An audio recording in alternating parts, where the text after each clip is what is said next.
আজ বানিয়ে দেখাবো ভাজা মশলায় মুরগির মাংস। এই ভাজা মশলা দিয়ে মুরগির মাংসটা করলে মাংসের স্বাদটা দারুণ হয় খেতে। দুপুরে গরম গরম ভাতের সাথে এরকম মুরগির মাংস হলে খাওয়াটা কিন্তু দারুণ জমবে। তো চলো বন্ধুরা, তোমাদের এই ভাজা মশলায় দুর্দান্ত স্বাদের মুরগির মাংসের রেসিপিটা বানিয়ে দেখাই। এই যে ভালো করে ধুয়ে জল ঝরানো 1 কিলো 200 গ্রাম মুরগির মাংস এরকম মিডিয়াম সাইজের করে মাংসগুলো কেটে নিয়েছি। আচ্ছা, সলিড পিস আর একটু নরম পিস আছে। মাংসের পরিমাণ অনুযায়ী দিয়ে দেবো নর্মাল চামচে 1.5 চামচ নুন, 1 চামচ হলুদ গুঁড়ো, 1 চামচ ঝাল লঙ্কার গুঁড়ো, চামচ ভর্তি করে 1 চামচ কাশ্মীরি লঙ্কার গুঁড়ো কালারের জন্য, সামান্য একটু 1/2 চামচ চিনি, 4 চামচ মতো সর্ষের তেল, 1 টুকরো গন্ধরাজ লেবু নিয়ে নিয়েছি। পাতি লেবু থাকলে পাতি লেবুও দিতে পারেন, আমার কাছে এই লেবুটা ছিল।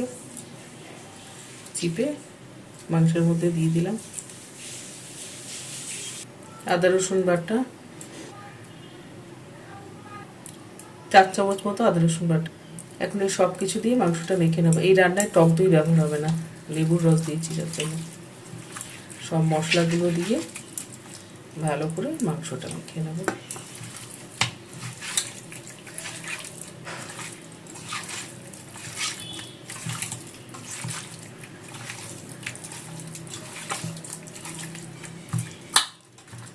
মশলা দিয়ে ভালো করে মাংসটা মেখে নিয়েছি। ঢাকা দিয়ে আধ ঘন্টা বা তার বেশি সময় রেখে দেবো। ভাজা মশলা বানাবো। গ্যাসটা কড়াই বসিয়ে গ্যাসটা ধরে দিলাম। দিয়ে দিলাম 2টো শুকনো লঙ্কা, তার সাথে গোটা ধনে 2 চামচ, গোটা জিরে 1 চামচ, ধনেটা বেশি, গোটা মৌরি 1 চামচ, গোলমরিচ গুঁড়ো 1 চামচ। গ্যাসটা বাড়িয়ে দিয়ে মশলাগুলো সব শুকনো করে ভেজে নেব।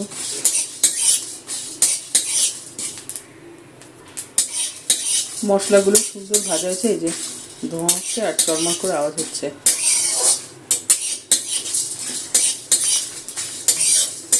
মশলাটা ভাজা হয়ে গেছে, বেশি পোড়াবো না। গ্যাসটা বন্ধ করে দিলাম। এবার মশলাটা ঠান্ডা করে নেবো, দিয়ে মিক্সিতে বেটে নেবো। একটা প্লেটের মধ্যে নামিয়ে দিলাম। মশলাটা ঠান্ডা করে বেটে নেবো। মিক্সিং জার নিয়ে নিয়েছি, ভাজা মশলাটা দিয়ে দিলাম ঠান্ডা করে। 2-3 বার ঘুরিয়ে মশলাটা গুঁড়ো করে নেবো। 2-3 বার ঘুরিয়ে মশলাটা গুঁড়ো করে নিয়েছি।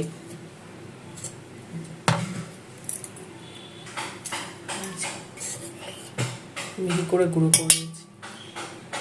এখন ঢাকা দিয়ে এই অবস্থায় রেখে দিলাম। আবার গ্যাসটা ধরিয়ে দিলাম। কড়াইতে দিয়ে দেবো 50 গ্রাম মতো সর্ষের তেল। তেল ভালো করে গরম করে ফোড়নে দিয়ে দিলাম গোটা গরম মশলা, জিরে, তেজপাতা, শুকনো লঙ্কা। ফোড়নটা একটু তেলে ভেজে নেব। ফোড়নে ভালো গন্ধ বেরিয়েছে, দিয়ে দিলাম 4টে বড় সাইজের পেঁয়াজ কুচি। পেঁয়াজের মধ্যে সামান্য একটু নুন দিয়ে দিলাম। নুন দিয়ে পেঁয়াজটা ভাজলে তাড়াতাড়ি মজে যাবে, পেঁয়াজটা ভাজাটাও তাড়াতাড়ি যাবে। পেঁয়াজটা একটু লাল করে ভেজে নেব। পেঁয়াজটা একটু লাল করে ভেজে নিচ্ছি।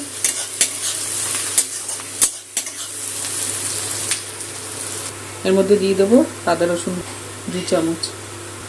আদা রসুন বাটাটা একটু পেঁয়াজের সাথে ভেজে নেব।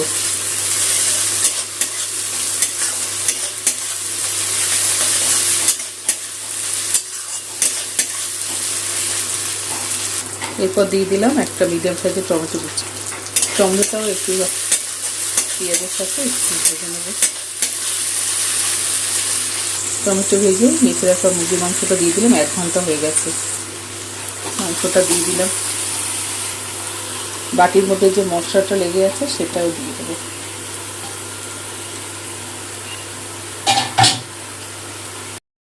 গ্যাসটা বাড়িয়ে দিয়ে মাংসটা ভালো করে কষিয়ে নেব তেলের মধ্যে।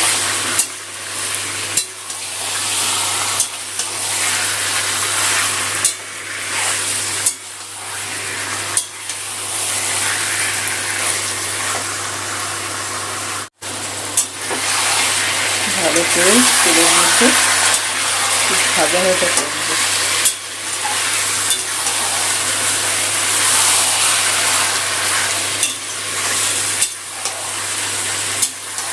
গ্যাসটা বাড়ানো আছে, কমানো যাবে না, আর ঢাকাও দেবো না, তাহলে জল বেরিয়ে যাবে।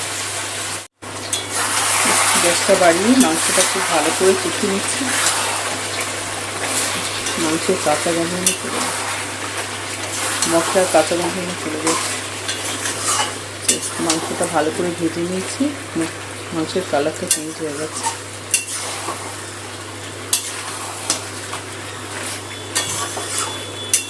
মশলা ভালো করে কষানো হয়েছে, আর একটুখানি কষাবো। মাংস ভালো করে কষানো হয়ে গেছে, মাংস থেকে তেল ছেড়ে গেছে।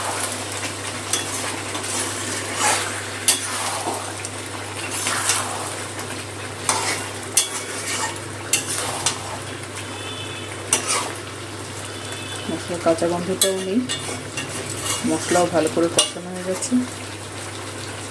মাংসটা সিদ্ধ করবো, দিয়ে দেবো পরিমাণত গরম জল, খুব বেশি জল দেবো না,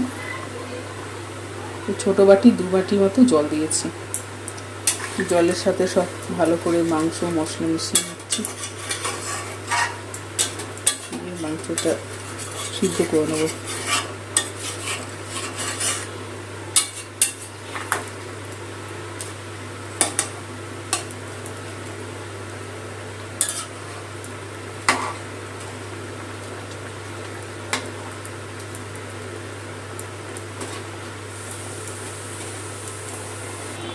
ঢাকা দিয়ে লো হিটে করে 30 মিনিটের জন্য রেখে দেবো।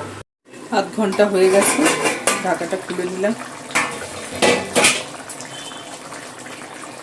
একটুখানি নেড়ে দেবো, দেখে নেবো মাংসটা সিদ্ধ হয়েছে। এতক্ষণ ঢাকা দেওয়া ছিল,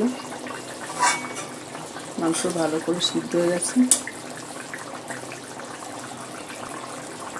এর মধ্যে দিয়ে দেবো কয়েকটা চেরা কাঁচা লঙ্কা, আর যে ভাজা মশলাটা করেছিলাম সেটা দিয়ে দেবো, পুরোটাই দিয়ে দিলাম। তার সাথে অর্ধেক মতো লেবুর রস দিয়ে দেবো।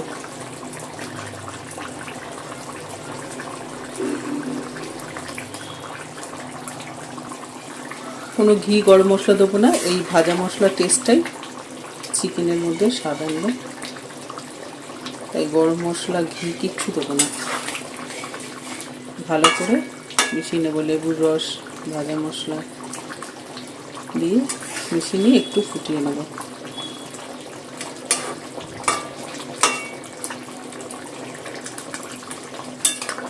ঝোলটা অনেকটাই টেনে গেছে, একটু সামান্য ঝোল ঝোল রেখেছি, একদম শুকনো করে দিই। 5 মিনিট মতো ফুটিয়ে নিয়েছি, মশলা লেবুর রস ভালো মতো চিকেনের মধ্যে মিশে গেছে। এই সময় গ্যাসটা বন্ধ করে দেবো। আমাদের ভাজা মশলায় মুরগির মাংসটা হয়ে গেছে।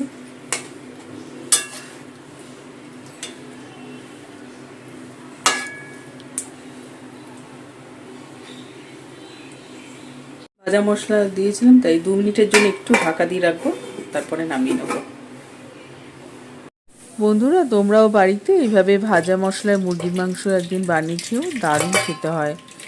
গরম গরম ভাত দিয়ে তো ভালোই লাগে, এছাড়া রুটি, পরোটা, লুচি, পোলাও, ফ্রাইড রাইস সব কিছুর সাথে দারুণ মানাবে। বানিয়ে খেও, আর কমেন্ট করে জানিও রেসিপিটা তোমাদের কেমন লাগলো। ভালো লাগলে বন্ধুরা প্লিজ একটা লাইক দিয়ে দিও, আর চ্যানেলটা সাবস্ক্রাইব আর ফলো করার অনুরোধ রইল তোমাদের কাছে। আজ এই পর্যন্ত বন্ধুরা, আবার চলে আসবো তোমাদের জন্য নতুন রেসিপি নিয়ে। সবাই ভালো থাকবে, ধন্যবাদ।